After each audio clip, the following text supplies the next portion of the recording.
Who are we talking to? Ourselves. Welcome to episode 5 of Fandom Forensics, Harry Potter. And the Mc&Marren podcast, if you don't remember who you're listening to. And now, since we're doing another episode of Fandom Forensics, we are talking about stuff that's happened during this book and previous, not going after this one. Yes, that's the rule with Fandom Forensics, is you can only try to answer the questions that arise from the story from where you are at. You cannot use any previous knowledge or anything that you know in the future. And no supplemental material. Now, you can use previous knowledge if it came out in a book before. Yes, but you already know that. You can't use anything. And you also can't use any supplemental material. So we're talking about Harry Potter and the Order of the Pheonix, or in my humble opinion, Harry Potter and the book is too long. The Firebird Club. I'm just sitting here thinking, you think this book is long? In the Harry Potter series, yes. Also wondering why Dumbledore's army wasn't the... Harry Potter and the Dumbledore's army. I mean, it's more of a Dumbledore's army book than a Order of the Phoenix book, but... Because okay. Order of the Phoenix just sounds cooler, okay? Dumbledore's army also sounds really cool. Why does Dumbledore have an army? What's going on? Well, we know Dumbledore's going to have an army. Anyway, let's go into the questions. Okay, first question of the night. So, the Wizengamot. We finally have a trial in the Wizengamot. I'm sure that's not how you're supposed to pronounce it. Wizengamot? People from UK, feel free to comment how you're supposed to say this. The Parliament of the Ministry is also the jury for their trials. And the minister is the judge. Okay. I don't know if this is based off of anything in, like, how they do courts over in Britain. I have no knowledge of that. We're American, sorry. But... in case you couldn't. That has to choke up the legal system quite a bit if the same people have to see every single case. Don't you think? Well, this could answer the question of why it takes so long for people to, figure out. Like, for example, if we go back to the previous story, the time it took between them sending the letter to Azkaban to release Hagrid and Hagrid actually getting released, that was like a good solid week. Also, just the fact that think of the regular scale of how many trials happen in regular life. Scale that immediately down to just the wizarding community, but scale it back up for 2 countries. Yep. One room has to see all of those cases. It's no wonder they rush the proceedings. They have to, because otherwise, how else are we going to see them all? But let's also talk about the fact that Cornelius Fudge is operating solely on fear at this point, because it wasn't even, that long ago, literally, it was 2 books prior, that he says the ministry doesn't send people to Azkaban for blowing up their aunt. But he's now on trial for defending his cousin. Supposedly. Allegedly. Now, we know that as the reader that is true, but to the court, so we're gonna have a full-fledged trial for allegedly defending a Muggle, but we're not gonna have a trial for actually inflating your aunt. Now, correct me if I'm wrong. Sorry, I didn't mean to interrupt. But there is... Let him ask his question. Now, correct me if I'm wrong, but this whole trial was because a Dementor came after Harry and was essentially doing the Dementor's kiss on Harry and Dudley.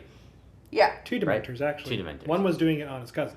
And the Ministry is operating under the fact that Dementors do not leave Azkaban grounds. Yep. Okay, now, I'm sorry. Go ahead, Colin. They don't just happen upon... In little whinging.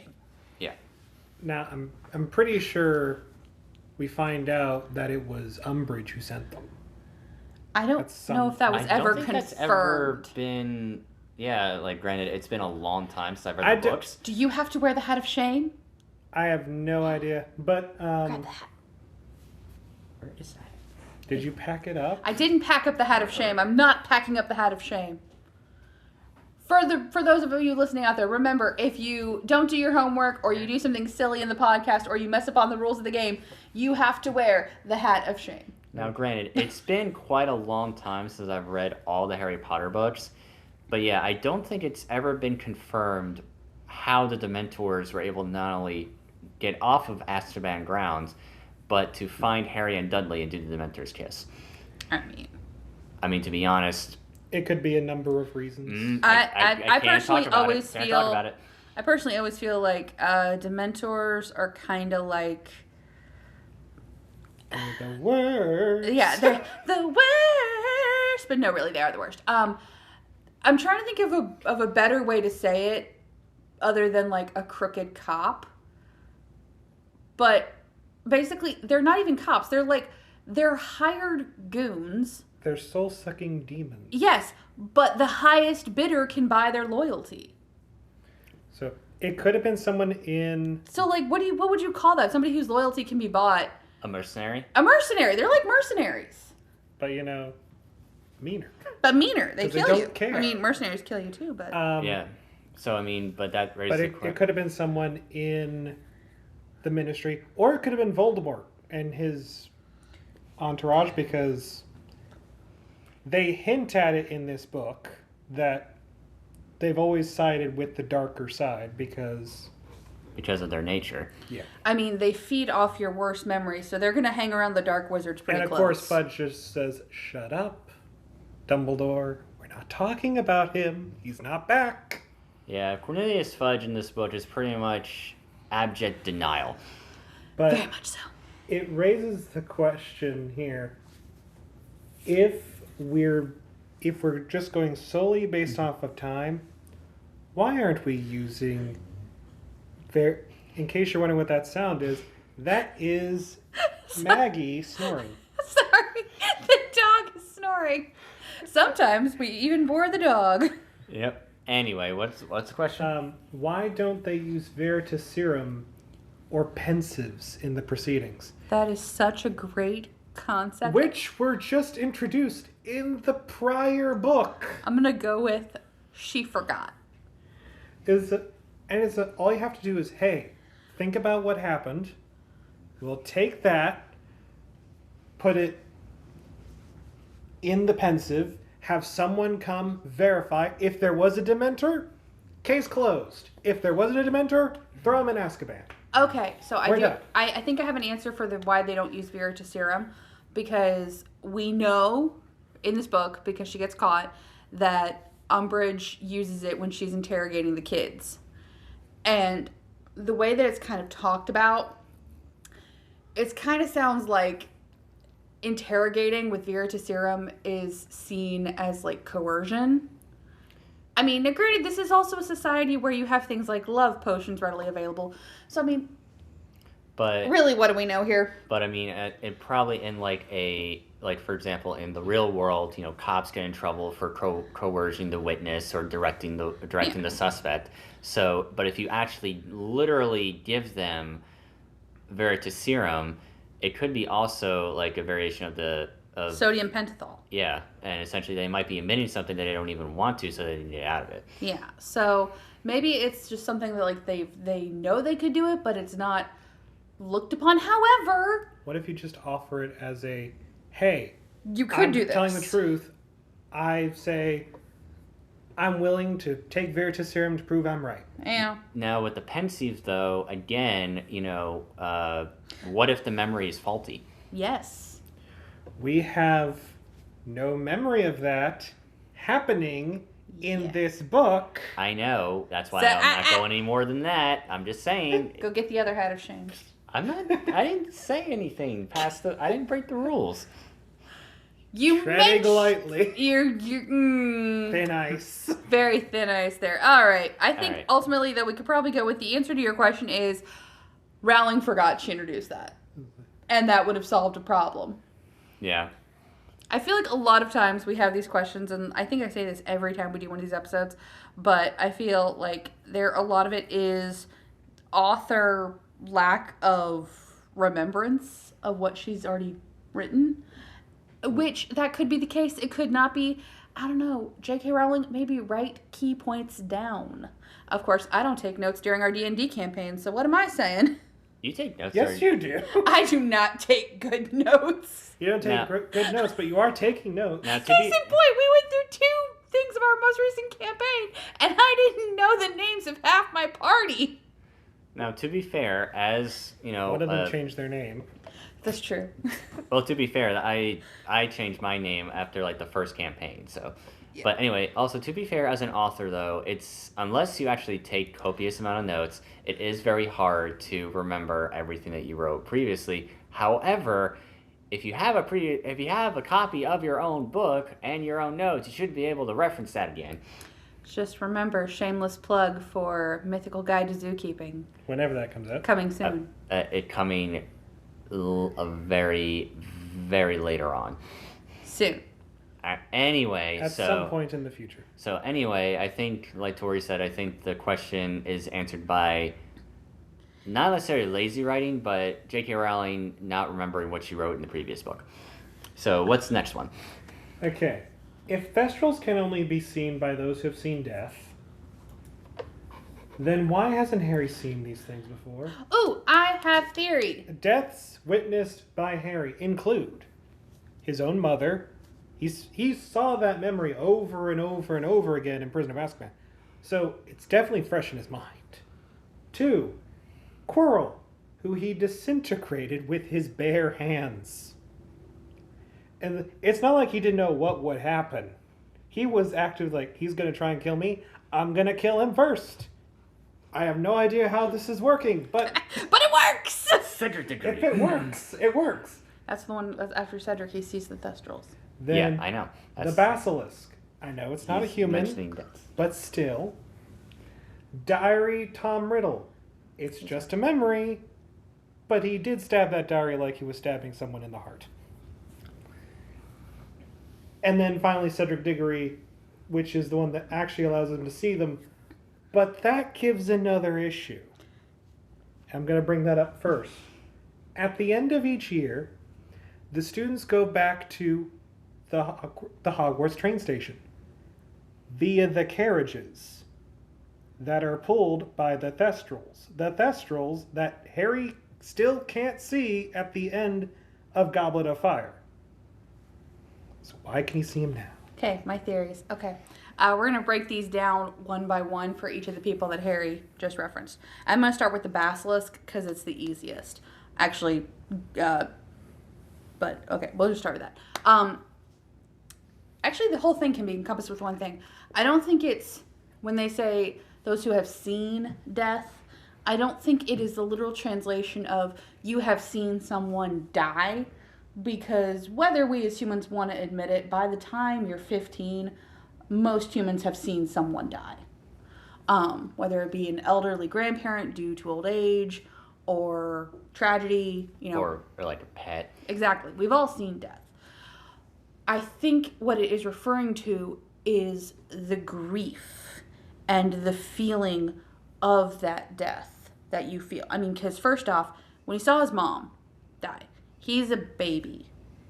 His frontal lobe is barely developed. I don't think baby Harry didn't realize what he saw. When we see the flashbacks and he's crying after the fact, it's because he's crying because he's a baby. Well, he's not crying because he's sad. He's crying because, I mean, he could be sad. He's a baby. Babies cry because of nothing. Then, the Basilisk. Also, theory on that is that it might not apply to creature death.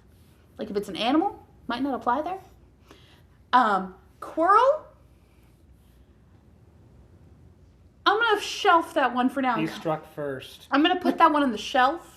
I don't really know how to answer that one, but I think that for Cedric, it was that Cedric is the first one. Oh, go back to Tom Riddle. He's a ghost. He's not really there. Okay, that doesn't count as a death. That counts as getting rid of something that we can't talk about, and I stopped myself. So if he had drained all the life from Ginny first and come back fully alive, and then Harry killed him. There we go. Yes. But then, once again, I think it is the mourning of the death, of that feeling of seeing death. Because everyone mourns differently, and some deaths hit harder than others. I mean, he watched Cedric die, knowing there was nothing he could do, and yet he still tried. And he has to live with the knowledge that Cedric died because of him. And that Cedric didn't ask for that. He didn't ask for that. And so I think it is the feeling and the grief that's what triggers seeing the Thestrals. Because we know Luna sees it because of her mother. And that's a different level of relationship. So I think it is based on the level of grief and sadness that you feel. Okay, minor question then for that. If grief is what allows you to see Thestrals, can Voldemort see Thestrals? Voldemort's killed a lot of people, but I don't think he's ever felt grief about it. Good point. So it's just an interesting question of Voldemort's like, No, there's something okay. I'm sure he's probably never seen them because he's never grieved over anyone. He's never felt guilty about, or he's a sociopath. He's never felt sadness about anyone dying. Yeah. I mean, yeah. He's a psychopath. Yeah. Now, question though, again, it's been a long time since I've read the books in succession, but they have not mentioned, they mentioned carriages being pulled by nothing in the previous books, right? Yeah. Okay. But we finally get an explanation of what's being pulled them in this book. Yes. Okay. So, okay, I just... Because up until this book, I think we can all agree that everybody just thought the carriages were enchanted. Yeah. Magic. Right? Magic is the answer. And yeah, magic is the answer. But then suddenly there's a horse pulling it that wasn't that looks there like before. a skeleton. And it's a flying skeleton. Okay. A flying skeleton. Second question on the Thestrals. This one's more on just the Thestrals in general, not on seeing them and all that. Mm-hmm. Why are we using invisible flying horses for carriages? It's a nice visual, or non-visual, as the case may be, but hippogriffs or regular flying horses, or just regular horses, would do just fine. Because the carriages are fully terrestrial. They're not flying to Hogwarts. They're going up the road. There's no reason to give them a flying horse. That's also carnivorous. It also eats an apple. Which also, So if then, one of these things gets free and runs off, who's chasing after it? Terribly misunderstood creatures, Thestrals. so You know who probably sees Thestrals? Hagrid. I mean, he is the caretaker of all You know the why magical they probably creatures. use Thestrals? Because of Hagrid. And if not because of Hagrid, because of Hagrid's predecessors, okay? Why is there a three-headed dog on the grounds? Why is there a giant squid in the lake? Why is there an army of spiders in the forest? Ultimately, the answer, Hagrid. Which, Yep. Hagrid. and finally, I know one of the reasons they have to be here is so we have the group fly to the Ministry on the back of a magical creature. Yes, because Umbridge locked up the brooms. Which I don't know if they mention that in the films. I just I think don't they think say they were. They don't mention taken it at in some the films. point. It's in the book. But the hippogriffs are still there. There is an entire herd of hippogriffs in the books. Only Buckbeak is the one who's gone because he attacked a student. But the other hippogriffs are still at the castle. But here's the thing, though.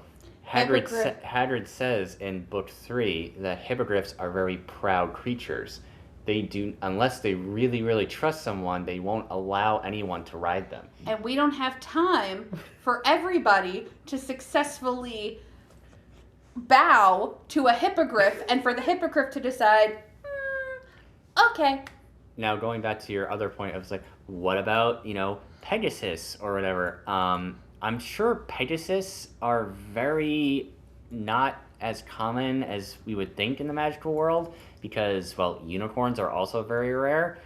And then horses, they're, except for maybe Norse mythology and maybe some other mythologies in the world, at least in European, in like where England folklore, there's not a lot of mythology around just horses.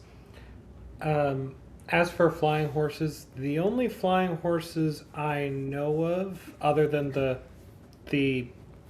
Thestrals, are the ones that come with the Bobatons, because they're pulling the carriages. Yeah. But they're only there while Bobatons is there, and then they leave. So there's no other flying horses kept at Hogwarts. Yeah. Just a giant army of spiders. But in regards to where are we going to get the horses, I feel like if there's a spell for summoning serpents, there should also be a spell for summoning a regular horse. There should also be a spell for summoning the Ford Angela. Yeah. While the car is still there. While it is nice that, we see Umbridge get dragged off screaming into the woods by a group of I don't know if the correct word is party or herd or what. I would say tribe. I think tribe. But the tribe of centaurs into the forest screaming. It's a great scene. I'll grant you that. However, in the book, she comes back right to the school afterwards. She's not punished at all. She's not thrown in jail or anything for the numerous crimes she did. She's just allowed to come back, and then she leaves the school at the end of the year. After the students torment her. No. We're not doing that. But, okay. It would have been better to just have her get hit by the car. It's already in the forest. It already has a reason to want to defend Ron and his friends. It's already there. Just bam. And then we never have to deal with her again. It's also impressive that she didn't get eaten by a spider. It is impressive that this book introduced two terrible women. One, Professor Umbridge, and, Undersecretary. Chief Undersecretary Umbridge. That's her actual title. I don't know what an undersecretary is. This is I have a word for her, but it's not family friendly, so we're just going to say Professor Umbridge. She's not smart enough for that title. Okay, Miss Umbridge, because I guarantee you she's not married. And then Bellatrix Black. Lestrange. Lestrange, knee black. Yes. Anyway, she is... If you're going to say her name, you got to put the right name. She is insane. She is psychotic. She's psychotic, sadistic. She is a Death Eater's Death Eater, okay? And played by the amazing Helena Bonham Carter. Yes, great. Who, 10 out of 10 on the performance. Also, Umbridge played by... Oh, you had to ask me. Is it Imelda Yes, it's... Stanton? Imelda Stanton, who... side note, not related to Harry Potter, and I'm probably the only person on this podcast who cares about this. Her daughter is in Bridgerton. I did not know as that. one of the Featheringtons. Anywho, Imelda Stanton as Dolores also Umbridge. Great actress. Also a great actress. She is one of those actresses that whenever you see her in something, it's always a great performance, but you have that lingering thought of, ugh, Umbridge. Yeah, it's a... Love the actress, even when she was in Maleficent. And the funny thing is, in Maleficent, she's one of the fairies. And she's the one, she's, she's make it pink. She's Flora. She's Flora. Yeah, make it pink. She's supposed to be the live action version of Flora. Yeah, but she's the one who wants... She has a different name. Yeah, but she's the one who wants the dress to be pink, and Merryweather's the one who wants it to be blue. So it's just like... And what was Dolores Umbridge's favorite color? Pink. Pink. So, full circle there. Full circle. We love it. Yeah. Also, Umbridge really gives crazy cat ladies a really bad name. All those plates in her office. Can we just point out the That's fact, though? creepy. Just putting this out there. All those plates of cats. Okay, she's clearly a cat person, which is ironic because you know for a fact McGonagall hates her. But she doesn't actually have a cat. Like, we never see her with a pet. Actual cats hate her. And the thing is, we are full believers on this podcast that animals read people better than people do. Mm-hmm. If you come over to my house and the animal doesn't like you, I'm sorry. Please leave. I mean, in 101 Dalmatians, Congo and Purdy never met Cruella de Vil up until that first point, and what does Pongo do? He immediately growls at her. Yep. But as I was saying, objectively, Bellatrix has done worse things than Umbridge has. She tortured Neville's parents. She's tortured Neville's parents to the point of insanity. Yep. And we get to see that in the book. We actually visit them at St. Mungo's. Yeah. Mm-hmm. Which They are destroyed. they should have kept that for the film. They should have. That's a powerful moment. But I'm pretty sure that, for the films anyway, this was also, like, the third book was where we started the dark turning of the story. Like, things started getting darker and darker. This was the first one that was, like, full-on gray-toned darkness. We are done talking about happy things. I think, it's like we got a little bit of that in the third book, but then the fourth book was like, okay, since Voldemort is now back, the world is now dark. Yeah.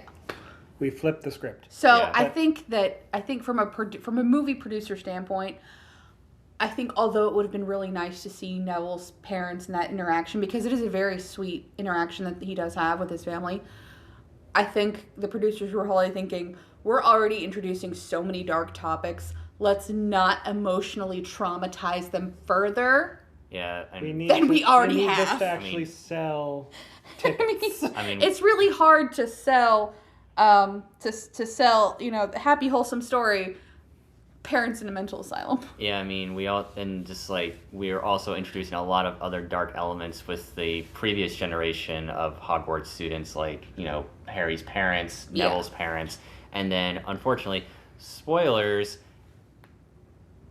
the death of Sirius Black. Go get that. Nope, that is this one. That That's is this in one. this- Okay. That's the main one. You get that. Go get the hat. It's over there. I'll wear the hat. We Yeah. have two hats of shame. So, Anyway, funny. let me finish my thing. It's impressive that despite Bellatrix being more objectively evil, That people she's still. more liked than Umbridge is. Yep. Well, that's probably due to the fact that she's played by Helena Bonham Carter. And it's played so well. Well, also I think it has to do with Umbridge not Umbridge. Bellatrix is a Death Eater. We kind of expect her to be evil, right? It's like, yeah, it's bad that Neville's parents are tortured to insanity, but at this point we kind of assumed they were dead. Yeah. So finding out they're alive at all is like, eh. So. But Go ahead. Umbridge isn't a Death Eater. She doesn't have the I'm for the evil team. She's just evil. Well, it's like the meme says. Think of your least favorite character in Harry Potter. And why is it? And why is it Umbridge? Because, like you said, Umbridge is not a Death Eater. She had no reason to be evil. She just really wanted to. Well, She has the hots for Cornelius, let's all be honest. but But she is why, also though? a control freak.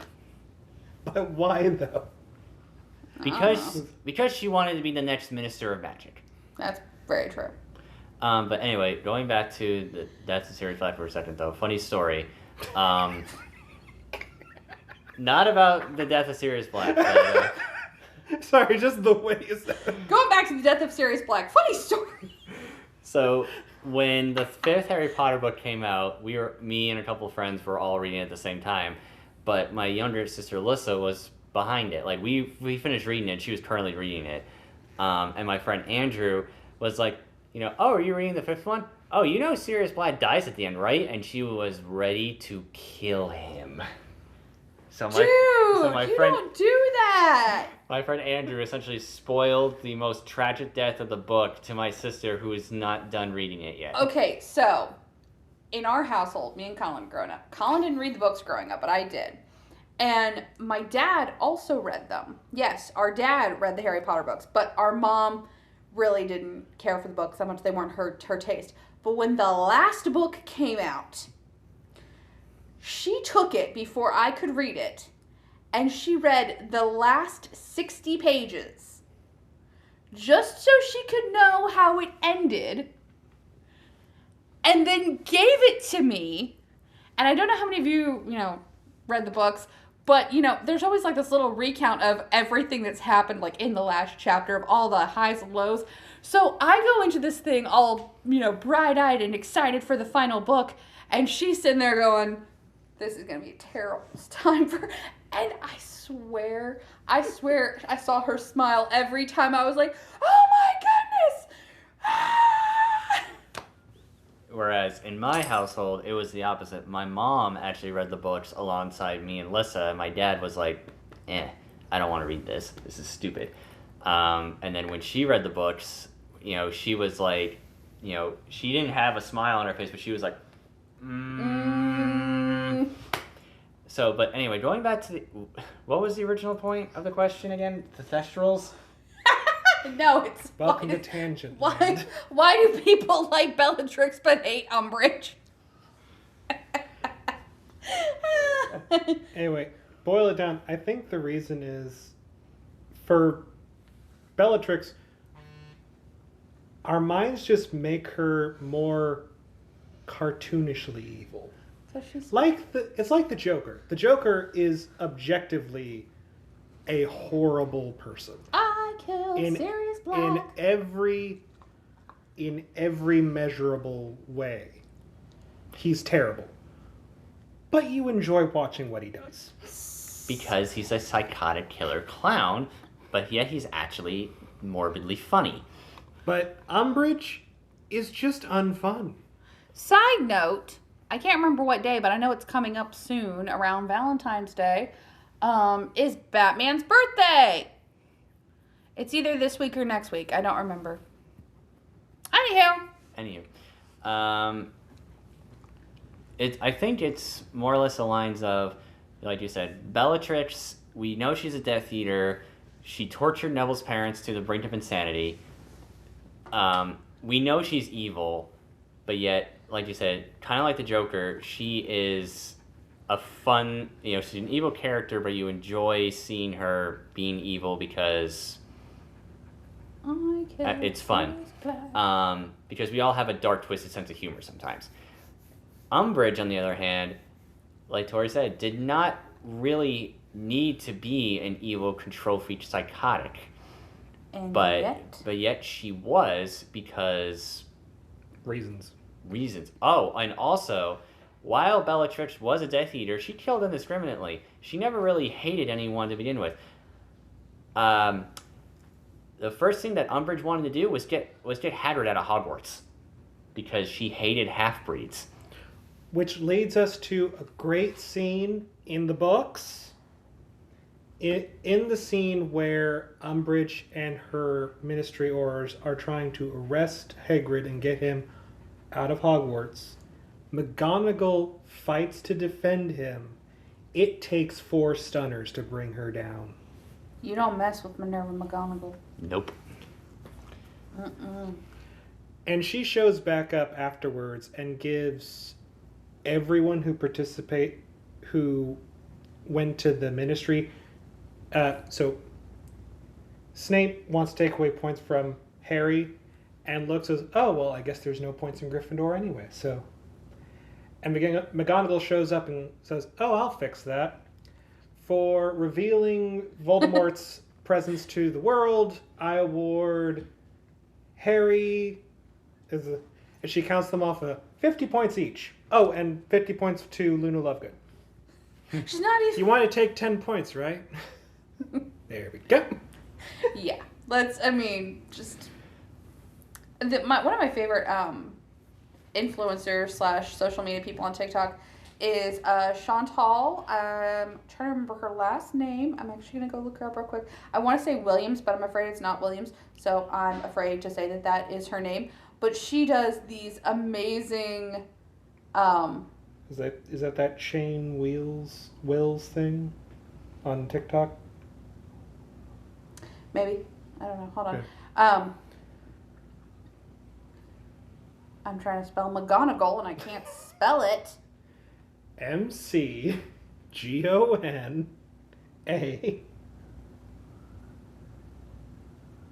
GAL.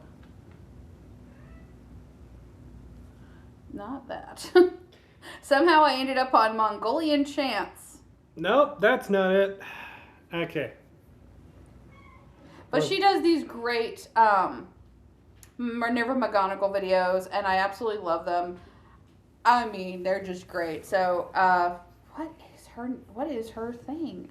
You guys, bring up the next question. I'm going to go find her thing. Okay, moving on. We went through this entire book / film for a glass ball that tells us nothing. Because in the film, only Harry gets to hear it and then it gets smashed. But in the book, Harry doesn't get to hear it. He gives it to Neville, who puts it in his pocket, and then Harry, trying to save Neville from something, pushes him over and it falls out of his pocket and smashes on the ground. And then later, Dumbledore tells him what the prophecy was because he's the one who heard it. Okay, I apologize. It was not Chantal. It is Chanel Williams. Go look her up on YouTube, TikTok. You can find her on most platforms, and she is absolutely amazing in her portrayals of McGonagall. I could watch it all day. But yes, going back to your point. Sorry. But going back to the point, the prophecy. What does it tell us? It tells us Harry and Voldemort will fight to the death.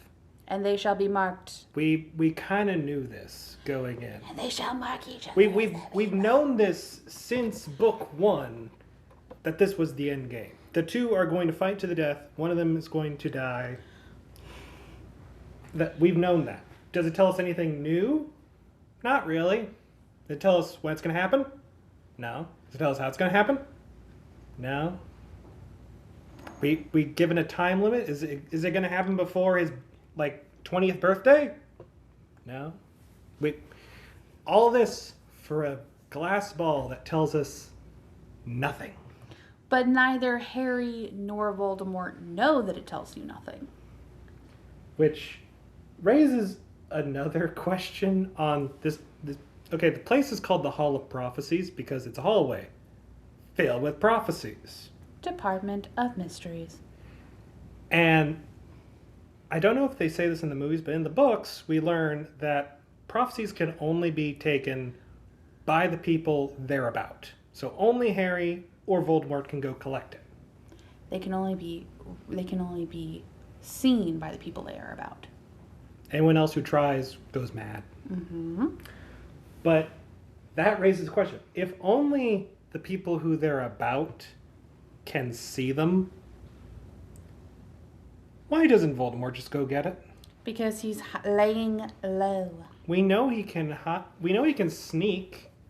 He turns invisible in this very book several times, and no one's actively looking for him except the Order, who everyone in the Ministry thinks is insane. Have you not realized by now that Voldemort has a bit of dramatic flair to him? And also, if the Ministry doesn't allow people to collect their prophecies anyway, either Voldemort can go get it himself, or Dumbledore, who doesn't want Voldemort to get it, could just take Harry on a field trip and go pick it up. But if the Ministry says, no one can get their prophecies, these are for official, whatever, just destroy it. You can't even know what it is. If the person who is about can't hear it, and you can't use it for anything, just break it. It might become useful later. It might be a secret tool for later. Also, or it might be worthless. Also, here's a question. So we have the Hallway of Prophecies. This whole thing is actually like a real fact in the Ministry of Magic, right? Yep. That there's hundreds upon hundreds of prophecies. More like thousands. Anyway.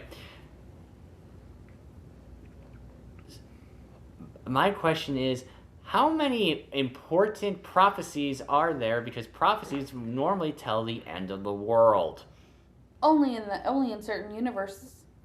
But we don't really know what other prophecies there are. Case in point, Harry hears Trelawney giving a prophecy, and Dumbledore finds out about it, and Dumbledore says, wow, 2 in 100 years, I should give her a raise. Although, in my opinion, Trelawney is essentially off her rocker. And drunk. She's something, but you know what? She's still defended. And we are not going to let some prissy pink, whatever you want to call her, kick her out of her home. Yeah. Hogwarts is her home.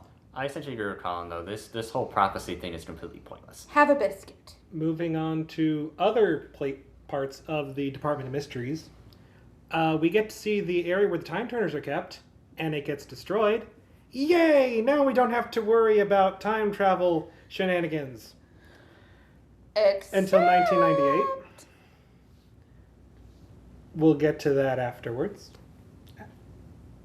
We're going to do one last one where we do a look back on all things and with the extra stuff.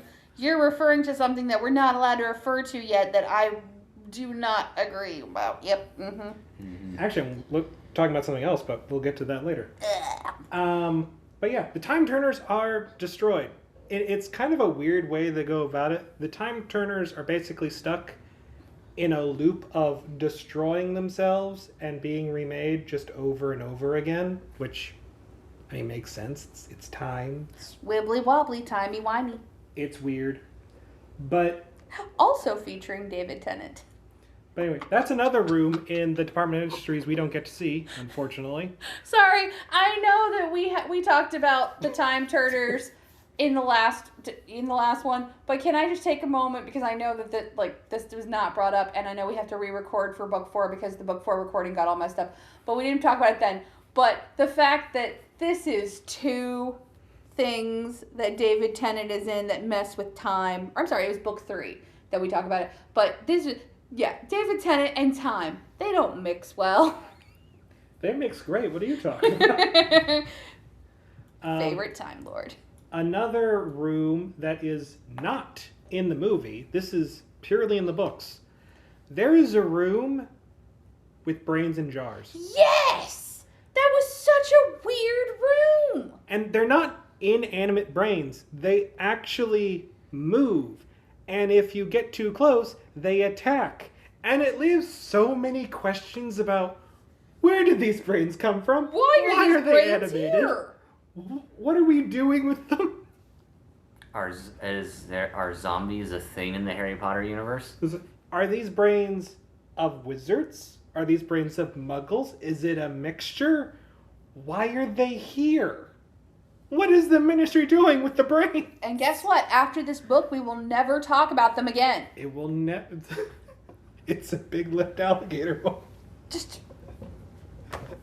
It's like, has no bearing on anything ever. It's just. We'll never talk about it again.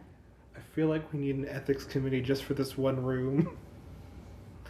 And then. Clearly, there is no OSHA in the. I believe it's Ofsted, isn't it? Oh, yeah. Ofsted. Or is that... No, Ofsted's for... For childcare. Okay. Ofsted's for childcare. OSHA is for the workplace, but clearly we have no OSHA in the ministry. And then the final room, which we do see in the film, is the Death Chamber, which that name just... Come on in, everyone's welcome. Let's go to the Death Chamber. Which is like... Why is this here? How is it here?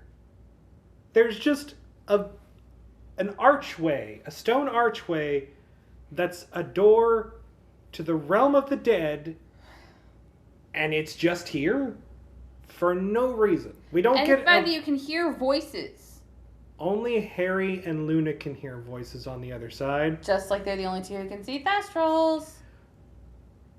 Which really drives in that this is a door to the realm of the dead, which, again, why is this here? Why is there just a door to death? I'm sorry, would you have preferred a curtain? It's like, we can't talk about that. We'll talk about that character later. But it's just a weird thing to include in the ministry with no explanation as to where it came from and why it's here. The only reason I can figure out as to why it's here is so that Sirius can fall through it.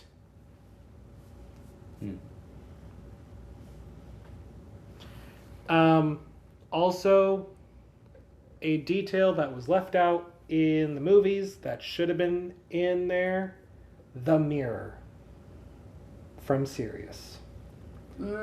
After Harry gets back to Hogwarts, he opens up a gift from Sirius that has a mirror. It's enchanted, and Sirius has the other mirror back at Grimmauld Place. If he ever needs to see him, he can just contact him. And this is supposed to be very tragic because if he had opened this earlier, he could have gotten in contact with Sirius and Would have realized solved all the problems beforehand. And Harry gets the idea of using it to contact Sirius and finding out that Sirius didn't have the other mirror with him when he fell through the veil. So, but those were the big questions. But yeah, I kind of go along the lines of, why is this here? Why do we have this? Is essentially, maybe J.K. Rowling set this up, but then she got distracted and never went anywhere. Sorry, one last big question. And we're getting to the end here, but this is a big one. To quote Dumbledore at the end of this book, we finally get a reason why he has to stay at the Dursleys. While you can still call home the place where your mother's blood dwells, there you cannot be touched or harmed by Voldemort. Two problems. Number one, this protects him from Voldemort, who, until a year ago, couldn't even touch him. So, that was kind of pointless. Does it protect from Death Eaters? No. Does it protect from house elves owned by Death Eaters? Not really. Does it protect him from his relatives? Not in the slightest. I don't know. I don't think this protection was that great of a reason. Rowling, we could have... This seems like this is the excuse he gave McGonagall so she wouldn't go steal him back. Mm-hmm. And then the second problem is Harry doesn't think of number 4 Privet Drive as his home. It's the Dursleys. His home is Hogwarts. Literally, at the end of the first book, when he has to return to the Dursleys, it says he is leaving home for the Dursleys. Yep. In the movie, he goes, I'm not going home. So, Not really. how is this protection working? Like I said, I think this is the formal excuse that he gives McGonagall. It works if you don't think about it. Right? Yep. Mm-hmm. Also, now we're finished with all the big questions that I wrote up. But I just want to say, it's a bit weird that Hermione was so involved in the prophecy and what it said when she thinks divination is bogus. You know what? The only reason she doesn't like divination is because she's not good at it. I said it. Okay? We can all be honest. The only reason she doesn't like it is because it's the only class she's not good at.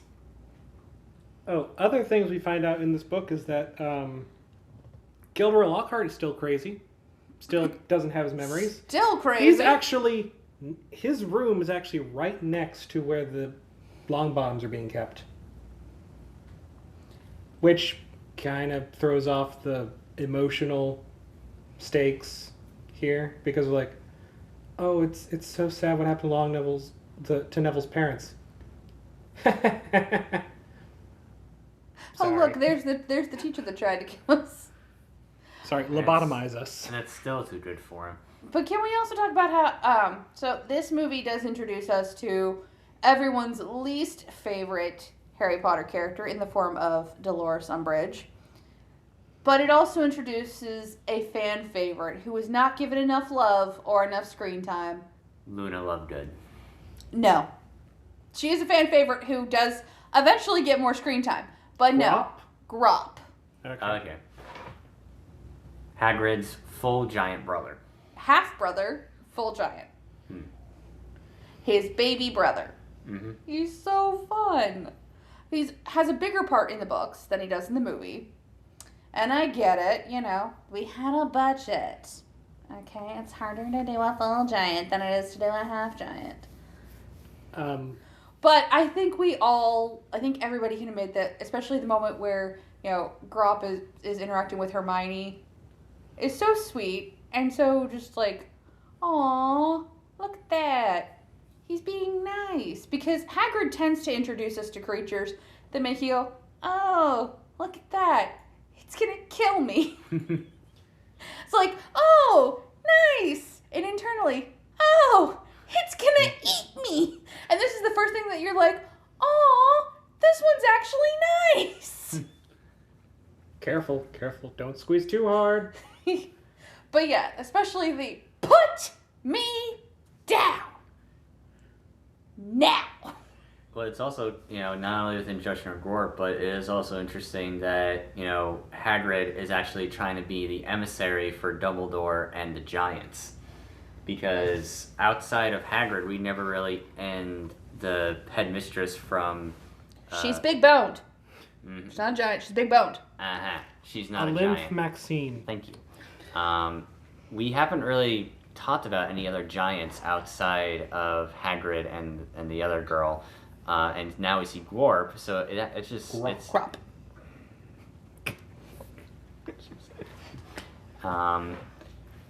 But I think it's just interesting that, you know, J.K. Rowling throughout the book series, especially in this one, she hints at a lot of stuff that are happening outside of the main plot, but they're not really brought together until, like, maybe the next book, and even then, it's like, it's not really mentioned otherwise.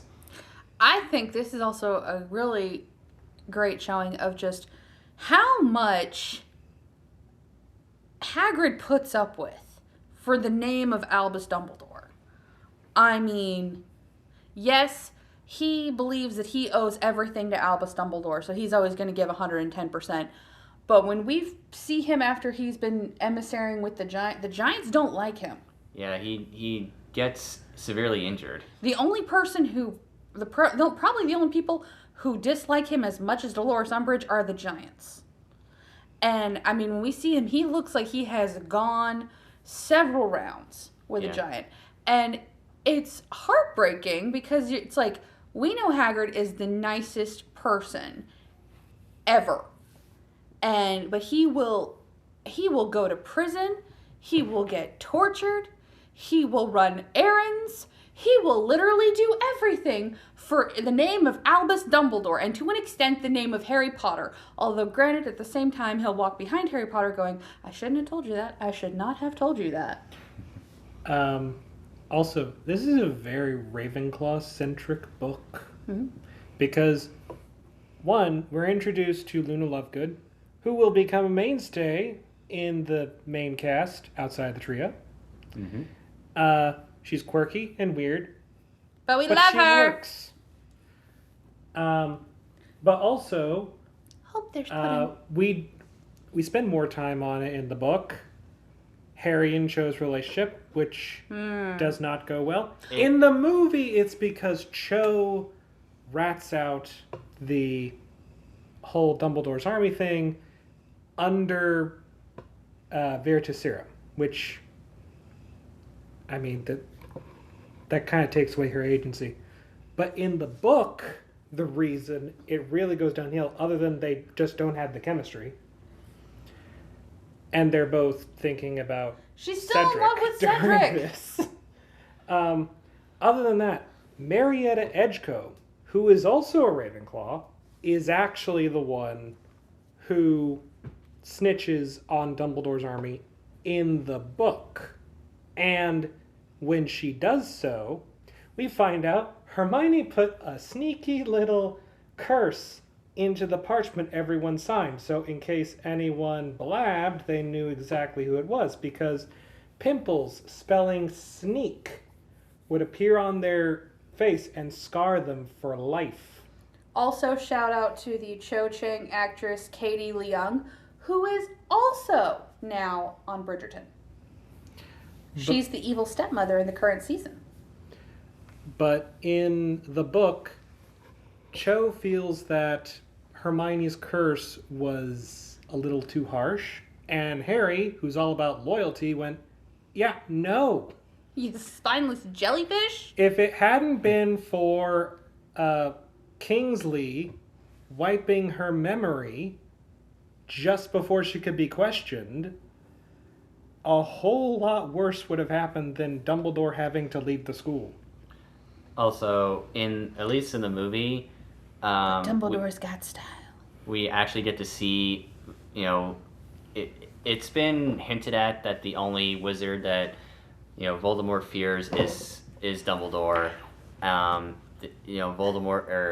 is a very powerful wizard, he's a very powerful wizard, blah, blah, blah, blah, blah. We've heard that all throughout the series.